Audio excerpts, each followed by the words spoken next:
God bless you. Today we're going to continue in the first book of Samuel in the Old Testament in the King James Version of the Holy Bible in chapter 24. And it came to pass when Saul was returned from following the Philistines that it was told him, saying, Behold, David is in the wilderness of Engedi.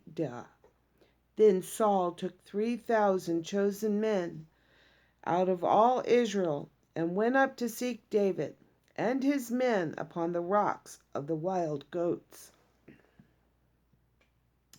And he came to the sheepcotes by the way, where was a cave, and Saul went in to cover his feet, or to attend to his needs. And David and his men remained in the sides of the cave. And the men of David said unto him, Behold, the day of which the Lord said unto thee, Behold, I will deliver thine enemy into thine hand, that thou mayest do to him as it shall seem good unto thee. Then David arose and cut off the skirt, or the corner of Saul's robe, secretly. And it came to pass afterward that David's heart smote him, because he had cut off Saul's skirt. And he said unto his men, The Lord forbid that I should do this thing unto my master, the Lord's anointed, to stretch forth mine hand against him, seeing he is the anointed of the Lord. So David restrained his servants with these words, and suffered them not to rise against Saul.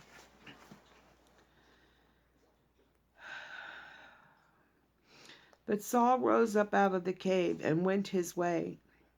David also arose afterward and went out of the cave, and cried after Saul, saying, My lord the king. And when Saul looked behind him, David stooped with his face to the earth and bowed himself.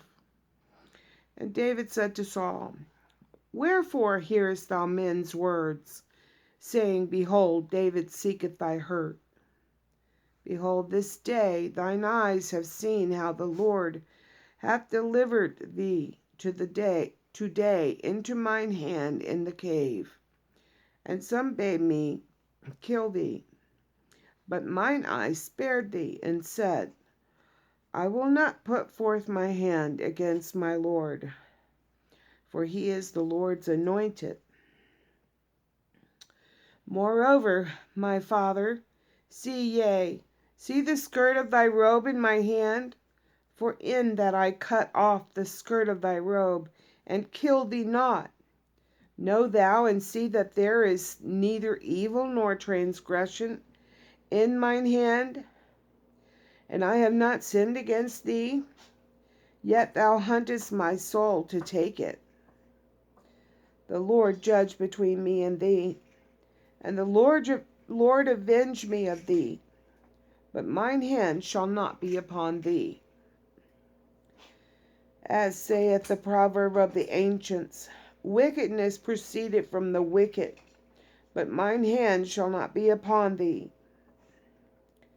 After whom is the king of Israel come out? After whom dost thou pursue? After a dead dog? After a flea? The Lord therefore be judge, and judge between me and thee, and see and plead my cause, and deliver me out of thine hand. And it came to pass when David had made an end speaking these words unto Saul, that Saul said, Is this thy voice, my son David? And Saul lifted up his voice and wept. And he said to David, Thou art more righteous than I, for thou hast rewarded me good, whereas I have rewarded thee evil. And thou hast showed this day how that thou hast dealt well with me. For as much as when the Lord had delivered me into thine hand, thou killest me not. For if a man find his enemy, will he let will he let him go well away? Wherefore the Lord reward thee good for that thou hast done unto me this day. And now, behold, I know well that thou shalt surely be king, and that the kingdom of Israel shall be established in thine hand. Swear now therefore unto me by the Lord, that thou wilt not cut off my seed after me, and that thou wilt not destroy my name out of my father's house. And David sware unto Saul, and Saul went home. But David and his men gat them up unto the stronghold. And as always, I love you.